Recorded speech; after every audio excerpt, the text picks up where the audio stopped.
Hey everyone, it's Jeremy here. Cool little dragon there. And I just got done with a walk of mine. A nice little walk, as I do many of these walks per day. Just over 6 weeks now of this spinal fusion surgery I had, and it's one of the hardest things I've ever gone through for me. I know other people have gone through much harder things than this, but for me, this ranks up there with one of the most difficult things I've had to try and overcome. And this video is kind of a follow-up to my last video about twin flames, removing the label and moving on. Anytime I take such a hard stance with something, my body always tries to create a balance. Meaning, whenever I go too far to the extreme, either positively or negatively, my body seeks balance. It seeks clarity. It seeks empathy, is really what it's seeking. And I realized after I did that video, yes, we have to find a way to move on in our lives. And in my opinion, we have to find a way to move on in our lives whenever there's someone that is in the situation that most of us, I think, are in, that those of you who are watching with a twin flame that has disappeared. I think you have to find a way to move on with your life and live as if you're never going to talk to this person again. But not just that, but focus on you, your strength, your drive, whatever purpose you have for your life, those kinds of things. Because I think the alternative is to spend the rest of your life completely consumed by this other person. And as I weighed those two options, I decided for myself that moving on with my life and focusing on me was the better alternative here. When I thought about what I said about remove the label and move on, I rewatched the video, and I agree with being a student of reality and acting in accordance with reality. Anyone in your life who's not responsive, what is the point of continuing trying to reach out to that person? I think that's a very fair statement. I think it can be a little harsh to just say remove the label like nothing was there. I think certain people in your life have a big impact, and I still recognize and honor that. But for me personally, I cannot put someone in such high esteem as a twin flame who is as unresponsive or treated me in the way that this person did. That just, for me, for my own standard, for my own value and self-worth, that's what works for me. And as I say this to you, I have to find what works for you. My way is certainly not the only way. I have another video coming up. It's a response to why the other person is not contacting you. Someone did a really good video and shared a lot of good thoughts about why the other person isn't contacting you, and mentioned that the other person is afraid of being rejected and all these other things. And my short answer to that is, well, people who want to talk to you and will be responsive. And in our minds, we can often create, I'm going to move the camera this way a little, that way that window's not in the shot. In our minds, I think our human minds are very powerful, very creative. Oftentimes, we create in our heads ideas and ways we think that things should be or ought to be or that make sense to be, when really we have to go by reality and the actions of other people. As a man, I'll use this example. As a man, I feel like it's my responsibility to ask a woman out.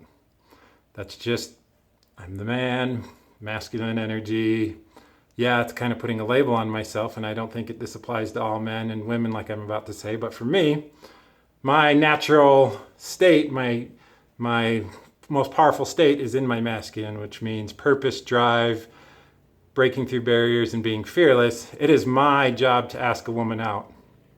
And if I go out with this and she says yes, and I go out with her and it's fine, or I think it's fine, Or maybe I think it was a great time and that date is over.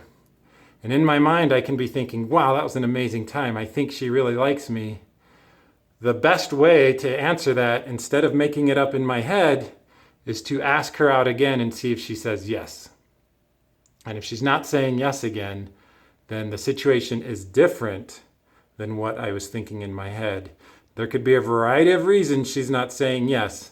Mental health, playing hard to get, playing the game, someone else she likes better. It doesn't matter. Like, the reason doesn't matter. The result is what matters. She did not say yes. Someone who does say yes, again, I say, okay, cool. This person does want to go out again. And I use results in reality as my guide for truth. I can conjure up the most complex ideas in my head, the most crazy things that you've ever heard of, but reality and results really to me is the measure of truth. Reality and results is the measure of truth for me. And that's where I stand now. That's where I stand in this situation now. And that's the way I feel. Is it a little harsh to say remove the label and move on? Maybe the way I worded it was a little harsh. I actually felt a little bad after making that video, but I don't feel bad about moving on with my life when someone doesn't want to be in it. And that's something I did over a year ago now. And I'm still firm with that decision. And for all of you who may be struggling, let reality and results be your guide. As a woman, if you're watching this, you may need to step into your masculine a little bit and reclaim your power. Reclaim your power. I know that you may be fixated on this other person, this man, or if you're a man, this woman. But a lot of you are women watching this. And it's tough because you, in your mind, feel so connected. And you women have such a deep ability to feel. It's incredible to me to feel and connect. But results in reality have to be your guide here, or else you could have the rest of your life consumed and overtaken by something that may never come to fruition. And I know a lot of you believe, like, just have faith, just hold on, let God decide. My opinion in this matter is let reality and results decide. That's the biggest indicator for me. I'm still on my own personal discovery of what God is or isn't. I don't know at this point. That's why I don't speak much about God or the soul aspect of this situation. I take a more logical, results reality approach to this. And that's what I'm suggesting for all of you to do. And so this video is simply for me to take a look at the results and the reality of the situation and let that be your guide. Let that be your guide, not just in this situation, but in all situations in your life. As you put forth effort over and over and over, see how that goes. See what comes back to you. And give it time, of course. Don't just give up something after a day or a week, even in this situation. But if it's been years, then that, to me, that says something.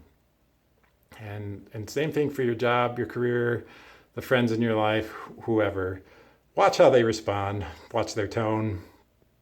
Sometimes people are just having a bad day. That's why you don't just stop after a few days or a few weeks.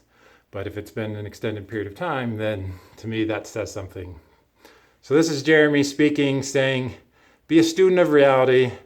Let results and reality guide you in this situation. Or if you're more spiritually evolved than I am, which I'm sure many of you are, let this be a supplemental thought to your spirituality and God, to say, okay, God's got this, but let me also add to it a little bit of logical reasoning and reasonable thinking about the results in reality that are occurring. I wish you all the best. I'm here recovering, doing the best I can. Seems to be getting a little better each week, but man, it's tough. I really appreciate those of you who have subscribed, who have commented. I welcome your comments and discussion, and much love to you, much respect to you for those of you in this situation. We'll talk to you again soon.